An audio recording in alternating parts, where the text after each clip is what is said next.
The Blackout, Book 1, The Husband. Written by Ion Esimai. Published by Suburban Press. An Earreads production. Chapter 1. The anger moved in 18 months ago, never left, never paid rent. The argument had been about the dishwasher. Not really. It never was. It started with me making an offhand comment about the way Erin loaded it. Erin went very quiet. The kind of quiet that meant the dishwasher wasn't the point at all. I knew it. I said nothing. Saying nothing was easier than admitting I knew exactly what I'd done. She took her wine downstairs. I came up to my office. That was 40 minutes ago. I sat at my desk in the suffocating heat of a Tuesday in July. My laptop fan screamed at full speed. A half-eaten granola bar went stale beside the keyboard. A low, grinding resentment sat right behind my sternum. I never used to feel this way. I wasn't angry about the dishwasher. I was angry that I spoke at all. "You always do this," Erin told me last month. Her voice never raised. That made it worse. "You say something small and dismissive. Then you look at me like I'm overreacting. You've done it for years, Mark. You don't even hear yourself anymore. I hear myself fine. I just didn't like what I heard." Outside, the cicadas roared. The AC unit shuddered in the window. It fought the 94-degree night and lost. My office hit 80 degrees anyway. My shirt stuck to my back. The first 3 buttons undone an hour ago. A patient file sat open in front of me. I used to delegate administrative tasks back when the practice was profitable. Now my eyes moved across the text. My brain processed none of it. She's down there right now, I thought, alone with a glass of wine. And I'm up here, choosing this. I pushed back from the desk. I needed to go down. Apologize. Not for the opinion, but for the tone. She was right about the tone. I stood up. The sound hit first. A massive metallic crack echoed like a rifle shot fired directly into the earth. A long, descending pop ripped across the entire block. My hand flew to the desk. For one fractured second, my doctor brain said transformer. My survival brain said explosion. Both were wrong about what happened next. The AC died. Not a gradual wind down. Not a gentle rattle and stop. It simply ceased to exist. The fan in my laptop stopped. My desk lamp, the hallway nightlight, the faint blue glow of the smoke detector. All of it, gone. The darkness was total, dimensional, the kind I could press my hand against. I stood completely still. Okay, I thought. The clinical part of my brain moved into triage mode. 15 years of emergency medicine drilled it into me. Grid event, transformers blow in heat waves, not unusual. The neighborhood generator on the corner will kick in. I waited. The cicadas filled the silence. Nothing kicked in. The heat became immediate. The room temperature climbed several degrees in under a minute. The air took on the dense, wet quality of a greenhouse. I picked up my phone from the desk. The screen cast a narrow wedge of pale light across my hand. 15%.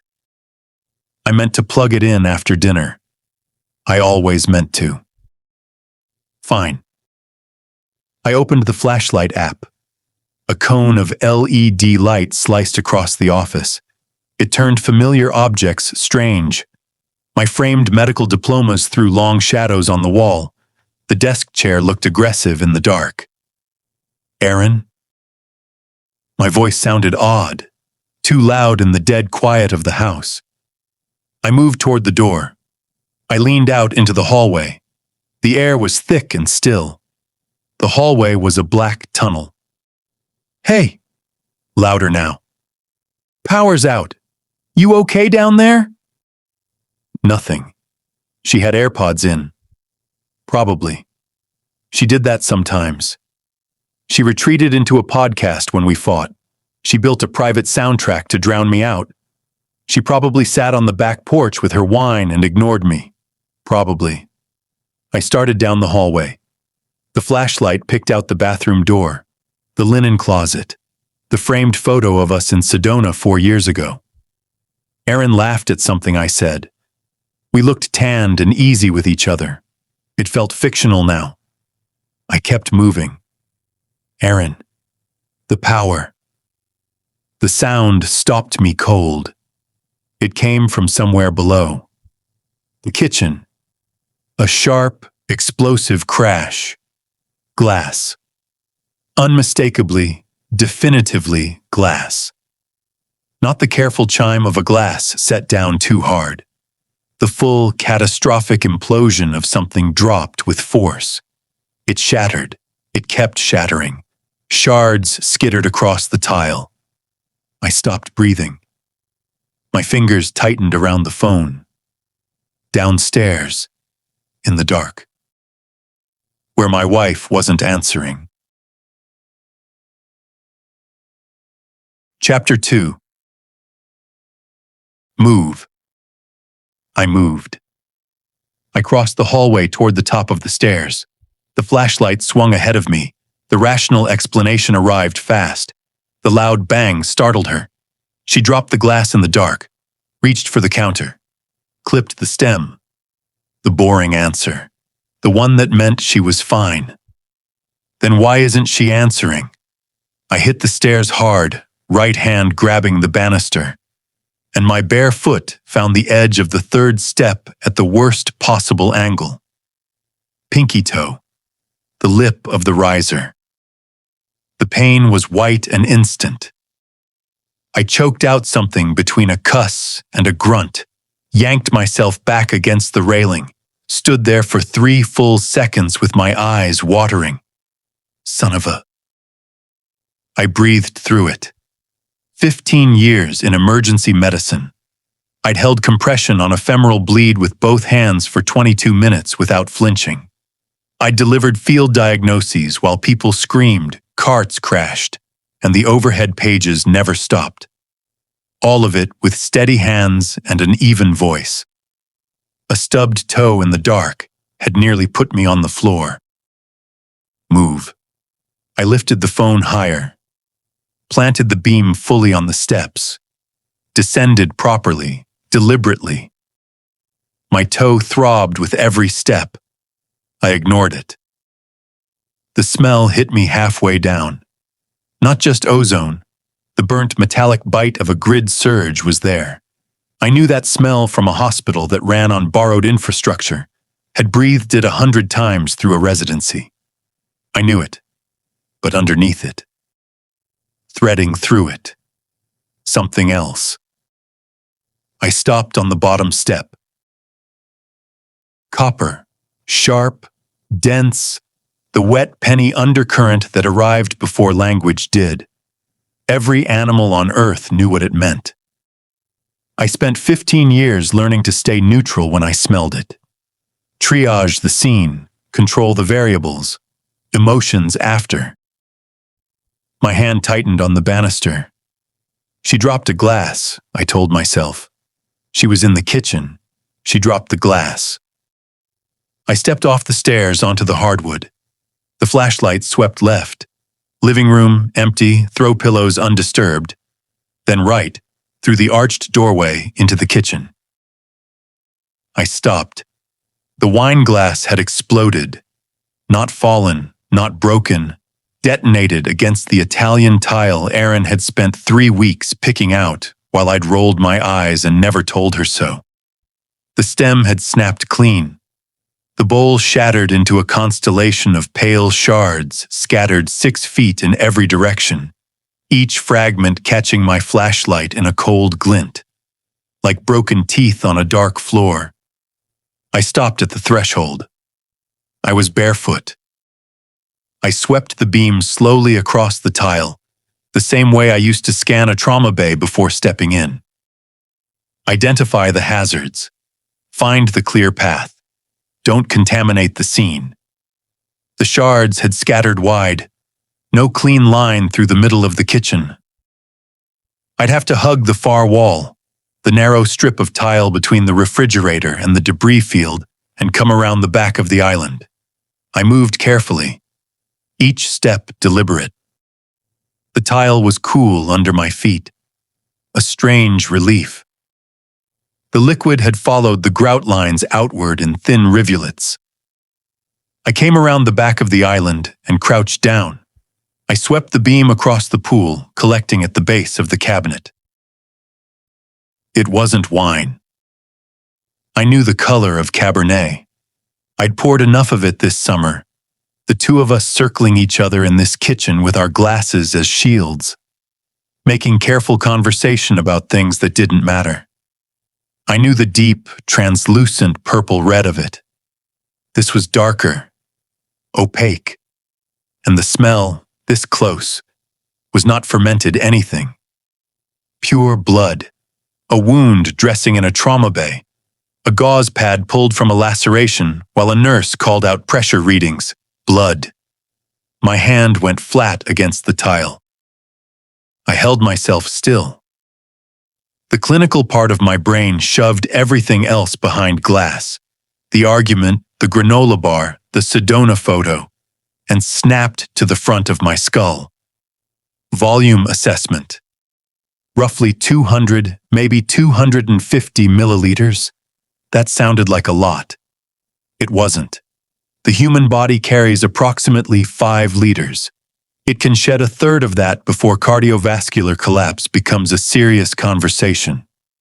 This amount on its own was not immediately fatal. Significant. The kind of thing I'd pack, stitch, admit for overnight observation. Not a death sentence. Not by itself. Which meant Erin. Where is she? The flashlight swung up from the tile. I forced a full sweep of the visible kitchen. Back patio door, closed. Bar stools, upright. Bowl of fruit on the counter, untouched. No second glass. No overturned chair. No sign of a struggle beyond the single catastrophic break and the blood beneath it. She hadn't been attacked at the island. People attacked at the island knock things over. They grab for the counter. They leave handprints. She had been standing there. And then, I was moving before I finished the thought. Across the kitchen toward the hallway, the beam swinging ahead of me. Erin. It came out rough, louder than I meant. Erin, I need you to answer me right now. My phone was slick in my hand, or my hand was slick against my phone. The hallway. 3 options. Garage, powder room, basement door. I moved through them in sequence. Garage, her car, untouched. The dark shape of it exactly where it had been this morning. Powder room. Empty. Light switch clicking uselessly in the dark. I came back to the hallway. Her sandals were by the front door. Both of them. Her keys were on the hook above. Her purse hung right beside it. The tan leather one she took everywhere. The one that clinked faintly with the weight of her wallet. Her lip balm. The 3 different pens she always carried. She was here. Somewhere in this dark house. She was here. My flashlight found the basement door. It was slightly ajar. And from the thin gap at the bottom, in the half-second before my rational mind could stop it, the copper smell came drifting up through the dark. Like a question I didn't want answered. Chapter 3. I almost missed them. I moved toward the basement door when the flashlight beam caught the floor at the right angle, and the drops appeared. Distinct, dark, almost black against the pale grout lines, each one a near-perfect circle with slightly jagged edges. I stopped, crouched, brought the light close. The physician in me cataloged it in under 3 seconds. High-velocity drops fell small and circular like these, with clean edges. Low-velocity drops, from a hand held at waist height or a slow seeping wound, fell larger, rounder, smooth-bordered. These were somewhere in between. Medium velocity. Someone moving, carrying an injury and moving fast. Not running, but not walking calmly either. The drop pattern spaced roughly 18 inches apart. A person's stride. My mouth had gone completely dry. I tracked the trail without touching anything. The beam jumped from drop to drop across the hardwood, past the end of the kitchen island, past the narrow stretch of wall where Erin hung her calendar, her handwriting filling every square with appointments I never read closely enough, past the coat hooks, straight to the basement door, which was not slightly ajar. I could see that now. It was standing wide open. I hadn't noticed from the hallway because the darkness behind it was absolute, the same total black as everything else in the dead house. But the door was pushed back flat against the wall, the way it only got when someone had gone through it in a hurry. The rubber stopper on the baseboard was compressed. The door had been flung. I stood at the threshold. The heat rolling up from the concrete stairs hit me like a hand pressed flat against my chest. The basement had no windows, no ventilation, no AC even when the grid was live. Just cinder block walls that spent all day soaking up July and all night giving it back. The air was dense, stifling. The smell hit the back of my throat before I reached the bottom. Erin. Her name didn't make it out of my mouth. I said it somewhere behind my teeth, and it stayed there. I raised the phone, put the beam down the stairs. The steps were bare wood, old. The third one from the bottom had a crack I'd been meaning to fix for 2 years. I could see it from here. I could see the concrete floor at the bottom, pale gray and unfinished, with a dark stain spreading across it that was not dust, not moisture seepage, not anything the basement had ever produced on its own. I could see the breaker box on the far wall. The gray metal panel door had been torn half off its hinges. It hung at a sickening angle, bent outward, one corner driven inward like something had struck it with catastrophic, focused force. The interior was exposed, the neat rows of circuit breakers, the careful labeling in the previous owner's handwriting. And above the panel, spreading up the cinder block wall in a dark spray pattern, was the evidence of whatever had made contact with that box. My brain identified it and filed it before I could stop it. Impact spatter. Not a fist. Not a fall. Not someone stumbling in the dark and grabbing for the wall. Something had made contact with that box with significant force. A fall or a grab. Someone reaching for anything in the dark. I ran the physics without wanting to. The way I'd been trained. The way my brain refused to stop doing its job even when I desperately needed it to stop. The force required for that kind of destruction was not incidental, not accidental, and the blood on the floor beneath it was not 200 milliliters. My phone light wavered. My hand, I realized distantly, was shaking. Chapter 4. I went down the stairs one at a time, not because I was being cautious, because my legs had decided that was the pace, and the rest of me didn't have the authority to override it. First step. The wood groaned under my weight. Second step. My hand slid down the bare railing, the grain rough against my palm. Third step, the cracked one.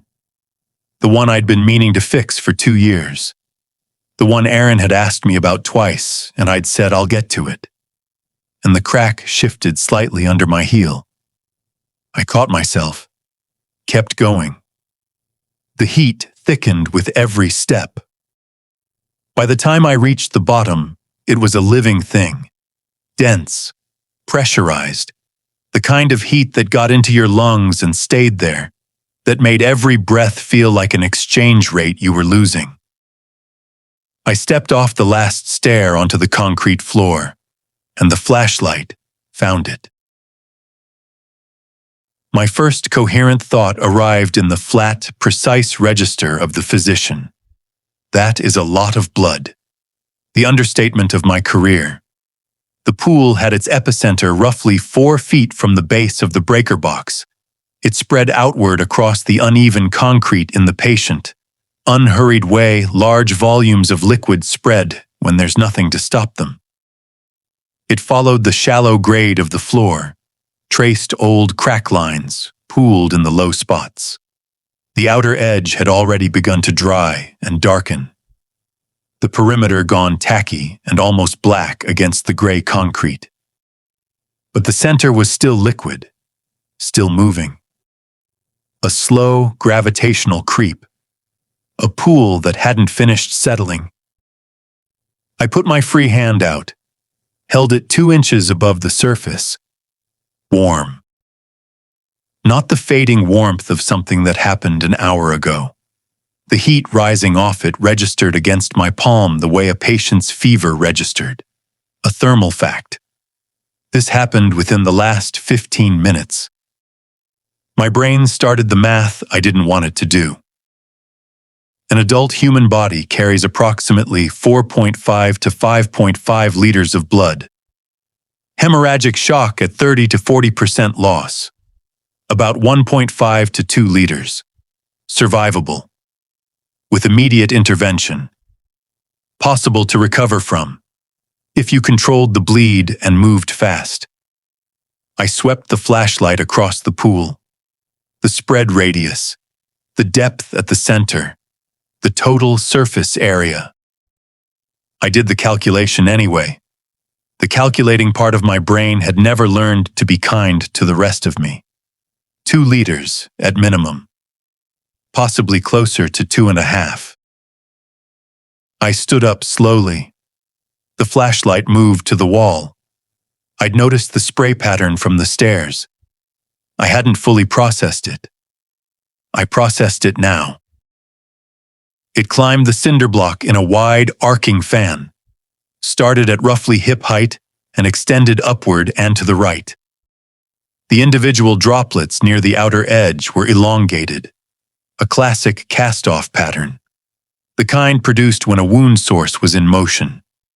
When blood left a moving surface and stretched thin against gravity before striking the wall. The kind I'd seen in trauma bays after high-speed accidents, after industrial injuries, after things that arrived by ambulance with the paramedic already doing compressions in the back. Arterial. That was arterial spray. Which meant the injury, whatever had caused that much blood to leave a human body in this basement, had not been a laceration, not a blunt trauma bleed, not the kind of wound that bought you time and options. A severed or deeply compromised artery produced exactly this. A pressure-driven, pulsing loss that the body could not compensate for. That no amount of direct pressure from untrained hands in the dark could meaningfully slow. I had worked on arterial injuries. I knew with the intimate and terrible precision of a man who had lost patience despite doing everything right, exactly what they looked like from the outside. Nobody bled out 2.5 liters on a basement floor and walked away. Erin. The name finally broke free. I said it out loud. My voice in the dead, stifling air of the basement was not the controlled voice of a physician. Erin. I spun the flashlight in a full arc. Every corner. The old storage shelves, the water heater, the rusted weight bench I kept meaning to either use or throw out. The back access door that led to the yard. Empty.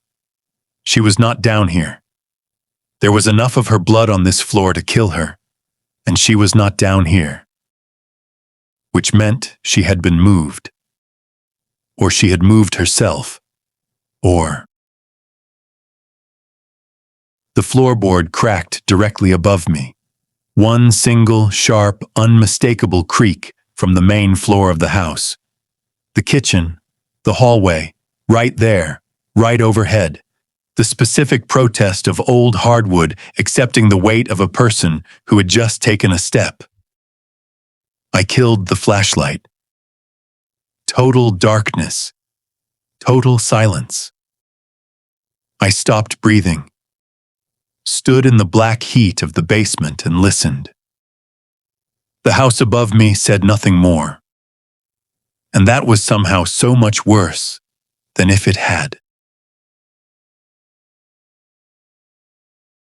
Chapter 5. The clinical detachment didn't leave gradually. It didn't fade or soften at the edges. It snapped off, like a breaker tripping. What replaced it was something older, much less educated. Move, weapon, stairs. That was the full extent of my cognitive output for the next 4 seconds. It was enough. I knew the basement the way you knew a room you'd lived beside for 6 years without ever really using. Imprecisely, in broad strokes, by feel and memory rather than sight. The workbench ran along the left wall. I'd built it myself the first summer we moved in. One of those optimistic home improvement projects that produced a perfectly adequate bench and exactly 0 subsequent projects. I crossed to it in the dark. No flashlight. My hip found the bench corner first. Hard.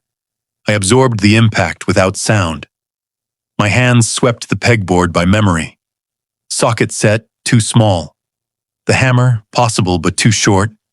Fingers closing around wood and then releasing, moving right. And then finding it. The pipe wrench. 14 inches of drop-forged iron. The heavy one I'd bought for the water heater installation and never returned. My hand wrapped around the handle.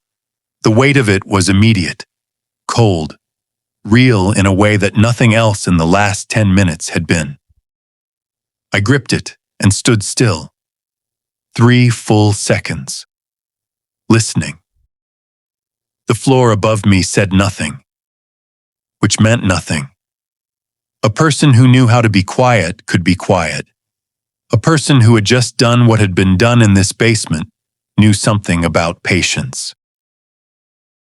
Phone. I looked down at the faint glow of the screen. I'd killed the flashlight, but the screen itself was still lit. A pale rectangle in the pitch black, broadcasting my exact location to anyone looking down from the basement door. I pressed the side button. Total darkness. Now we were even. I found the stairs by trailing my left hand along the cinder block wall until it hit the wooden railing post. I took the stairs the way I'd come down, one at a time, weight transferred slowly, breathing through my mouth so the exhales stayed quiet. The cracked 3rd step rose up to meet me. I shifted my weight to the outer edge of the tread, where the wood was solid. It held without a sound. I was obscurely proud of that. The door at the top stood open. The kitchen darkness was marginally less absolute than the basement. A variation of black on black, with the faint geometry of the window over the sink visible only because the sky outside was a slightly lighter shade of nothing. I came off the last step, put my back against the door frame. Pipe wrench up, both hands, the way you held a bat when you meant it. I listened. The house breathed hot and still around me. I swept left into the kitchen. My bare feet found the tile. I moved along the wall, shoulder blades against the cabinets, the wrench held high. Around the island, shattered glass crunched under my feet as I navigated the perimeter. A thin shard found the ball of my right foot. Drew a line of pain I noted and ignored. I checked the breakfast nook. Empty. The kitchen was clear. I pressed flat against the wall at the far entrance and peered into the dining room. Dark. Still. I was about to move through it when it hit me. A breeze. Warm, not cool, because nothing about this night was cool. But moving air. It carried the thick outdoor smell of cut grass and hot asphalt and the faint chemical bite of the blown transformer. It rolled against my face from somewhere in the dining room's darkness. I hadn't opened a window today. Erin didn't open windows in the summer. She ran the AC and kept everything sealed because the humidity made her hair frizz. I'd teased her about it once in a way that wasn't quite teasing. She'd gone quiet. That particular quiet she did, and I hadn't brought it up again. The dining room windows were closed, which meant a door was open somewhere beyond it, which meant whoever had been in this house had left, or wanted me to think they had. Chapter 6. I crossed the dining room in 8 steps. I know because I counted them. Pipe wrench up, both arms rigid. Ready. I moved through furniture I couldn't see, navigating by memory and the small sounds my feet made on the hardwood, the slight echo off the china cabinet, the give of the area rug under the table, then the solid knock of my shin against a chair leg, the one I'd pushed out 2 inches too far at dinner 3 nights ago and never pushed back in. The breeze strengthened as I moved toward it. Warm and insistent, it pressed against my face and chest, carrying the full weight of the July night. The grass, the asphalt, the scorched electrical aftermath of the blown transformer still hanging in the air like smoke that had forgotten to dissipate. And underneath all of it, faint but present, blood. The smell was outside now. I reached the far wall. My free hand found the curtain panel, the sheer linen one Erin had ordered online. She'd hung it herself on a Saturday afternoon while I was at the office catching up on charts. The rod ended up slightly crooked at one end because she hadn't asked for help, and I hadn't offered. The curtain swayed against my fingers in the moving air, because the door behind it was fully, completely open. I pushed the curtain aside. The sliding glass door had been pushed back to its full travel. The entire frame gaped open to the patio, a black rectangle of night. The screen door shoved aside and hanging at an angle from its track. I stepped over the aluminum threshold onto the concrete patio. Stopped. The cicadas hit me like a wall. I'd stopped noticing them hours ago.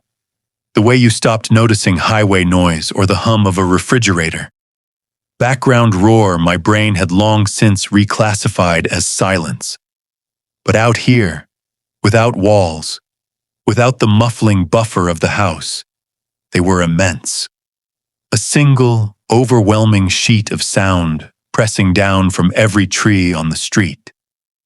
Millions of them, screaming in the dark. I stood on the patio and tried to hear through it. My phone buzzed in my left hand. I glanced down, 5%. The red battery warning. And below it, the time. 8:27 p.m. All of it. The argument, the blackout, the blood, the basement, every terrible calculation my brain had run in the last 27 minutes had happened inside a single half hour. I raised the phone and cupped my hand around the flashlight, letting just a thin bleed of light escape between my fingers. The patio was clear. The outdoor chairs undisturbed. The copper smell was fainter out here, dispersed by the moving air, but still present, threading through the grass and heat like a fact that refused to leave. I killed the light and stepped off the patio onto the grass. The lawn soaked into the soles of my feet immediately. Not rain, pure humidity condensed on every blade, cold and sudden and unavoidable. The cut on my right foot from the kitchen glass found the moisture first, a thin line of sting. I noted, filed, and ignored. I moved in a low crouch toward the fence line. And that's when the sound separated itself from the cicada wall and became distinct. Heavy, rhythmic. The dense, wet drag of something hauled across concrete in short, labored intervals. A pause. A grunt, barely audible. Another drag. Coming from Greg's driveway. The fence was shadow box cedar, alternating boards on either side of the rail, each one overlapping the next by half, leaving a slim vertical gap between every slat. Enough to run a finger through, enough if you pressed your face close and held your breath to see. I pressed my face against the boards. Chapter 7. The moonlight on the other side was thin and hazy. It filtered through the summer humidity until it was barely more than a suggestion. But Greg's driveway was pale concrete. Pale concrete held light better than anything else out here. What it held right now turned my stomach to ice. Greg was maybe 30 feet away. He was crouched low, moving toward the open garage at the far end of the driveway. Both hands gripped the gathered end of an industrial blue tarp. Heavy-duty, reinforced grommets. The type built to contain weight and moisture and not ask questions. Bunched and rolled tight around whatever was inside it. The shape of whatever was inside it. I'd recommended that exact tarp brand to a patient once, for a roofing project. Greg took 3 steps. Stopped, reset his grip, took 3 more. The sound through the fence slats was exactly what I'd heard from the yard, that wet, resistant drag. The tarp's underside caught on the rough aggregate of the driveway and released in short, awful increments. Each pull moved the bundle maybe 1.5 feet.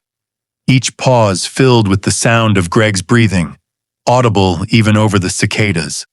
The controlled exhale of someone doing heavy work in heavy heat. I had known Greg Patterson for 6 years, shared beers with him, borrowed his power washer, waved from the driveway on 100 unremarkable mornings.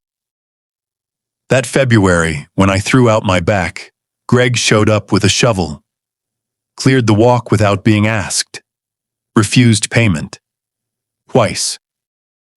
I'd filed him away the way you did with neighbors you never thought to question. A good man, one of the rare ones. The man on the other side of this fence was not that man. The Greg I knew moved through the world with loose, easy energy, always a wave, always a joke about his lawn or his bad knees or the impossibility of finding a decent contractor. That man filled a room without trying to. This man was mechanical, deliberate, shoulders set, head down. His movements were effectless, the way someone moves through a task already finished in their mind. Beginning, middle, end. Sentiment had no place in it. My eye tracked his hands, the grip on the tarp, the way the plastic bunched between his fingers, the way it was shaped. Stop. Don't. I couldn't stop. The physician brain kicked in anyway, ran its inventory.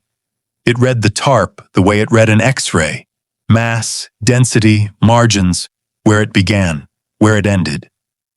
The shape under the plastic wasn't rectangular. wasn't uniform. It had structure, contours, a topography I recognized before I let myself name it. Joints, limbs. The slack, collapsed geometry of a body no longer holding itself up. 30 feet away, Greg dragged it another 18 inches toward the open garage. I pressed both palms flat against the fence boards. I didn't move. I didn't breathe. I watched my neighbor haul a body across the driveway in the dark.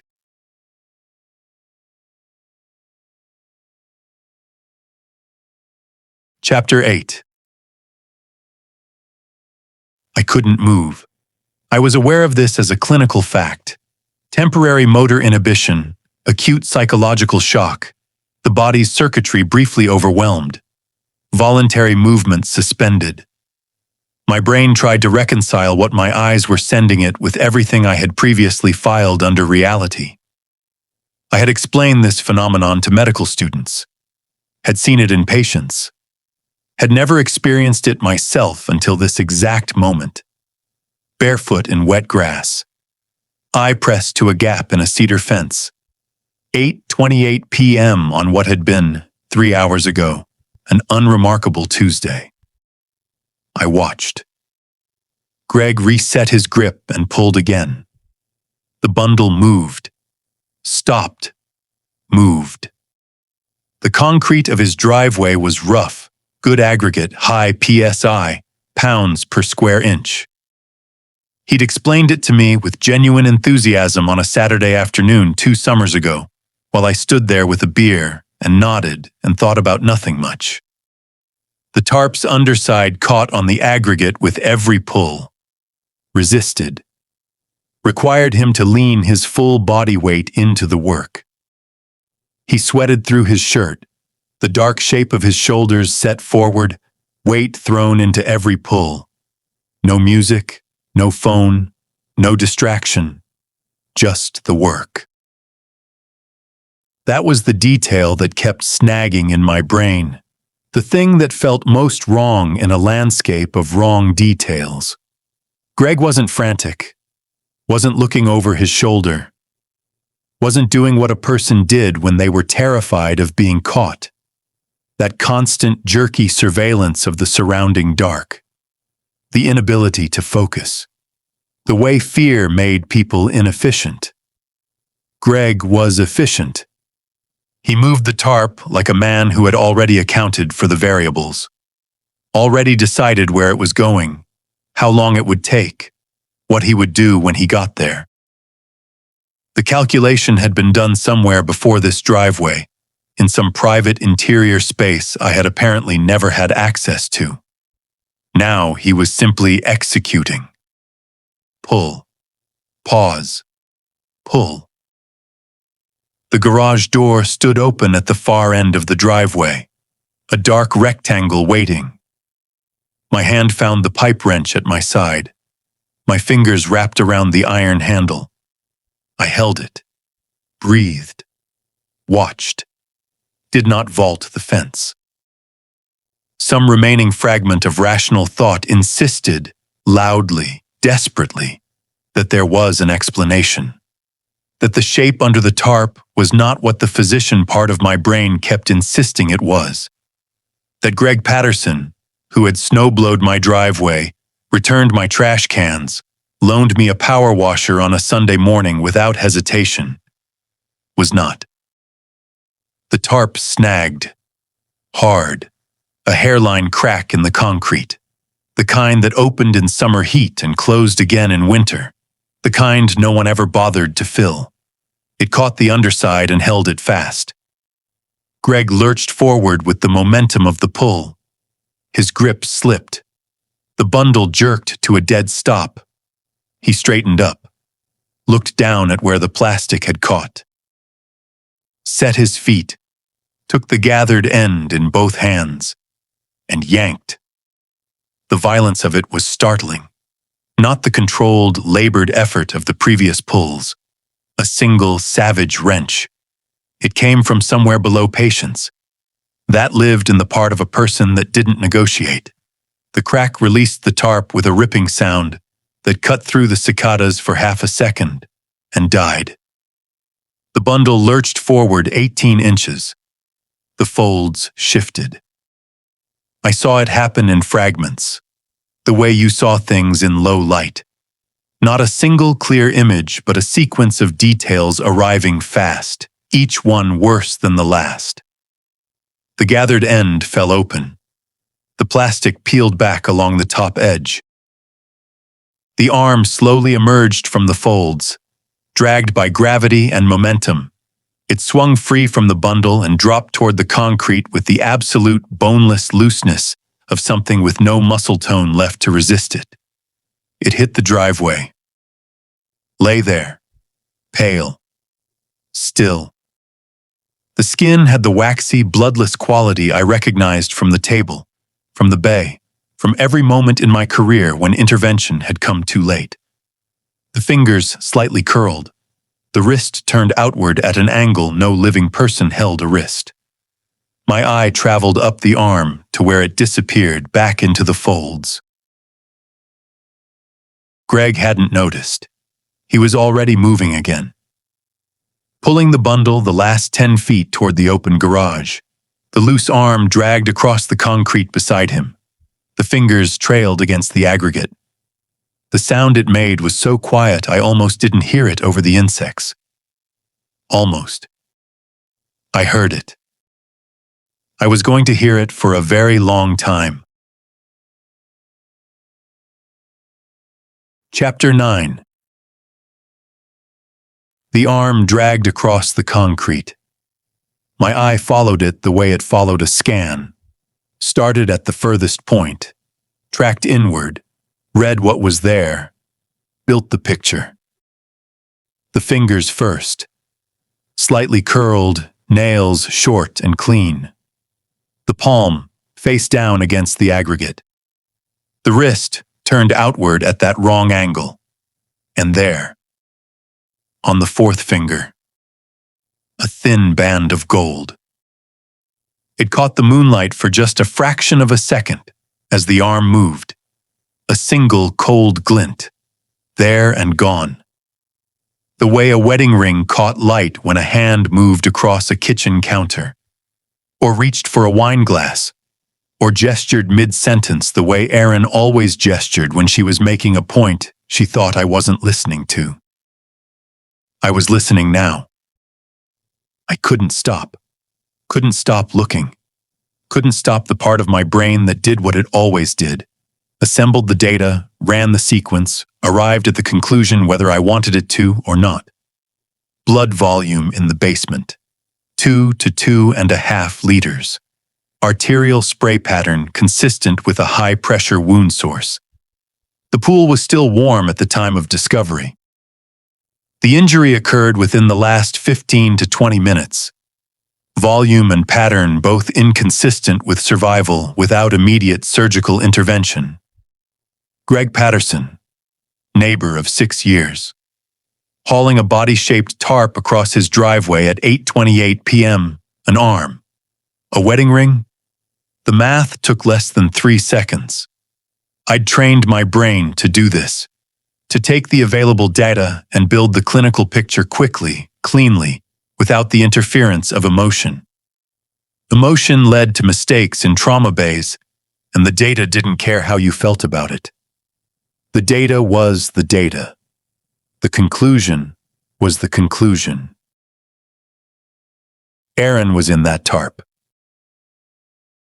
The clinical detachment didn't crack, didn't waver, didn't soften, didn't give me any gradual, merciful warning that something was coming. It simply ceased to exist. One moment it was there, the physician, the analyst, the version of me that had held steady through 15 years of the worst things one human body could do to another by staying behind the glass. Observing, calculating. The armor I had worn so long had stopped noticing its weight, gone in an instant. What replaced it had no clean name. It wasn't grief. Grief was slow and cold and came later in the dark, when there was nothing left to do. This was immediate. Physical. Heat. Pressure built behind my eyes, my chest, my hands. It rose from somewhere below thought, below language, below the part of me that had a medical degree, a private practice, a mortgage, an argument about a dishwasher that now felt like it had happened to someone else. Rage, pure, blinding, total. At Greg, at the driveway, at the tarp and the arm and the wedding ring catching moonlight while he kept moving, kept pulling, executing the plan with his back to the fence like none of it was happening, like I wasn't less than 50 feet away on the other side of the cedar boards with a pipe wrench in my hand. 6 years of borrowed beer, returned trash cans, neighborly goodwill. All of it curdled into something I didn't have a name for. My hand shook, not from fear. The phone was still in my left hand, the faint warmth of the screen against my palm. My thumb moved toward the flashlight. The screen went black. No warning, no final flicker. The battery simply exhausted itself. The phone became a dead rectangle of glass and aluminum. The thin glow it had been casting against the fence boards disappeared. The night closed in completely. I stood at the fence in absolute black, pipe wrench in one hand and a dead phone in the other, and listened. The sound of my neighbor dragging my wife across the concrete toward the garage had stopped. I returned my attention to his driveway. Greg was gone. The tarp was gone. The arm was gone. The rage in me finished the job the darkness had started. It burned everything else away. Everything. Chapter 10. I didn't decide to go over the fence. My hands were on the top rail. My feet left the ground before the conscious part of my brain finished forming the thought. That part of me, the clinical doctor who weighed options and calculated risk and said things like wait and think, had been offline since my phone died. What was running me now didn't deliberate. It just moved. I hoisted myself up, arms taking the full weight, bare feet scrabbling against the wood for purchase. The shadow box boards were rough and dry. A splinter drove into the heel of my right palm. Bright, specific pain. I registered it and discarded it. Another caught the base of my left index finger as I shifted my grip. I felt both of them, kept moving. I swung my right leg over the rail, paused for a single fractured second at the top. 6 feet up, straddling the fence, the darkness of Greg's yard opening below me. I dropped. I hit the ground harder than I expected. The impact jarred up through my bare feet, my ankles, my knees. The wet grass of Greg's yard met me the same way my own had. Cold, immediate, soaking. I absorbed the landing and came up in a low crouch, pipe wrench already raised. I looked toward the driveway. Greg wasn't dragging the tarp anymore. He was dragging a person, a thrashing, kicking silhouette, arms flailing, feet raking the concrete. My mind filled in the blank before I could stop it. Erin. She's alive. She's fighting him. Greg was brutally fast. One arm locked around the figure's torso, the other hand clamped over their mouth. He moved with the mechanical efficiency I'd watched through the fence slats. No hesitation, no wasted motion. He shoved the struggling figure inside the dark garage. Then the sound started. Low, mechanical. The heavy-duty whir of a garage door opener running on battery backup. Of course, Golden Retriever Greg had a backup for everything. The large metal panel at the front of the garage began to roll. Downward. Slowly. Steadily. 6 feet of gap became 5. 4 became 3. I was already running. Chapter 11. I ran. Not the careful, measured crouch I'd used crossing my own yard. Not the deliberate, heel-to-toe silence of a man trying not to be heard. I ran the way I hadn't run since my ER residency, since the last time a trauma bay demanded everything my body had. Flat out, arms driving, bare feet hammering the concrete with everything I had. I didn't care about the noise. Nothing mattered except the gap. 2 feet. The door was a dark, descending mass against the slightly lighter darkness of the garage interior. The motorized mechanism ground steadily overhead, indifferent, mechanical, completely without urgency. It didn't know what was at stake. It was just closing. I crossed the last 10 feet of driveway in 4 strides, 18 inches. I went down. Not a decision, pure instinct. My knees bent and my body dropped in a single motion. The pipe wrench clanged hard against the concrete as my free hand hit the ground, my weight transferring forward into a brutal slide. The exposed aggregate tore into my forearms. A long, dragging burn from elbow to wrist, skin peeling back in a thin, hot line. I felt it with complete clarity and total irrelevance. I tucked my chin. The bottom edge of the door passed over my face with maybe 2 inches to spare. Cold metal smell. The shadow crossing my eyes before my right shoulder caught the interior sensor bracket with a dull, solid clang. The impact spun my upper body sideways.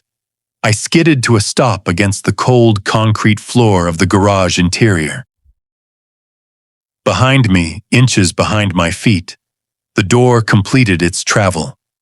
The rubber seal met the concrete with a heavy, definitive thud that resonated through the floor and into my ribcage. The motor cycled down. The mechanical grinding stopped. Total, sealed, absolute silence.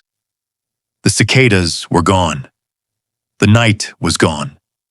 Everything beyond this single enclosed space reduced to nothing by 4 walls, a steel door, and whatever battery backup Greg Patterson had installed to make sure the job got finished.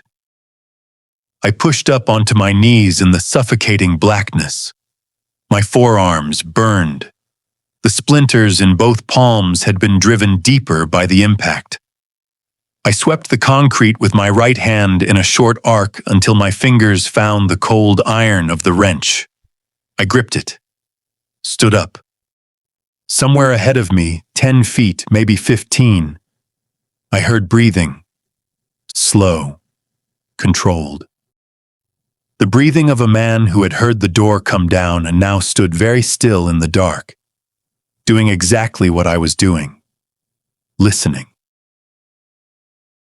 The garage smelled of old exhaust and cut grass and motor oil. Underneath all of it, threading through everything, turning my stomach with its familiarity. Copper. Fresh blood. I stood in the absolute dark with the wrench in my bleeding hands. Greg was in here with me, and he knew this garage the way I had never known anything in my life. He had the advantage. I stepped forward into the dark. Chapter 12. Neither of us moved. The darkness was absolute in the way only sealed, windowless spaces achieved. Not the relative dark of a yard or a hallway, where your eyes eventually found some thin gradient of light to map the world by. This was a closed system. A room that had decided it was done with light entirely. I stood in it, breathed, listened. Greg was ahead of me and slightly left. I knew it the way I knew a patient's condition from across a room before I'd read a single chart. From the quality of the breathing, the specific acoustic signature of someone occupying a space. 12 feet away, not moving. His breathing had settled from the exertion of the drag into something slower, more deliberate. The measured inhale-exhale of a man actively controlling his response to a situation he hadn't anticipated. He hadn't anticipated me. That was something.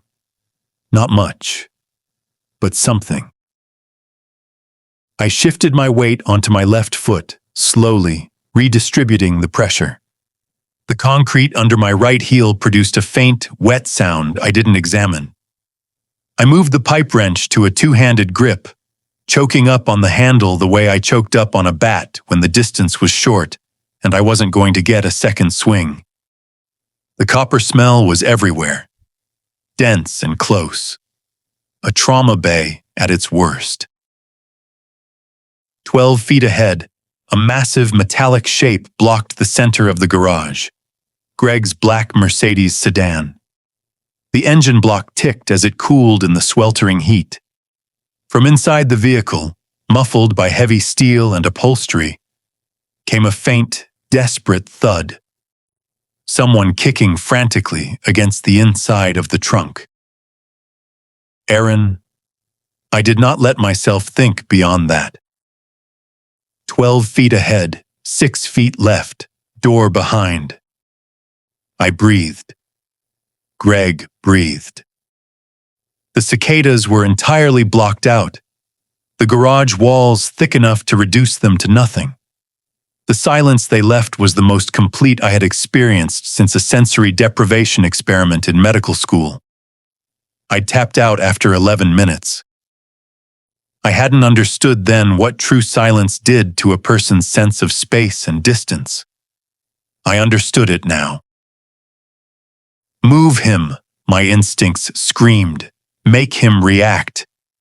You need to know exactly where he is before you swing.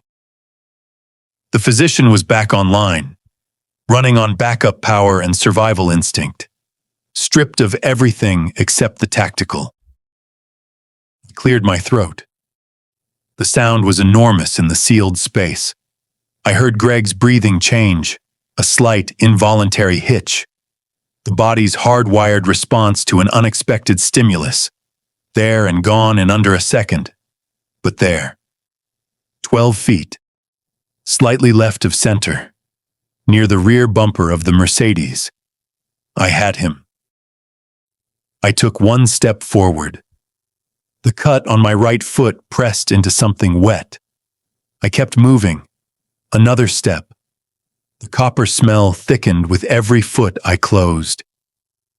Underneath it, the other notes of the garage's stifling air. Old exhaust baked into the walls. The mineral bite of ozone still clinging from the transformer blow. Motor oil. The trapped heat of a sealed space that had been absorbing July all day. One more step. Greg exhaled. Slow. Controlled. The exhale of a man who had made a decision. I stopped. I raised the wrench, aimed it blindly at the breathing, and in the total, sealed, absolute dark of Greg Patterson's garage, with the muffled kicking echoing from the trunk and the taste of blood so thick I could feel it on my teeth, I spoke. Quietly. I know she's in there, Greg. The breathing stopped.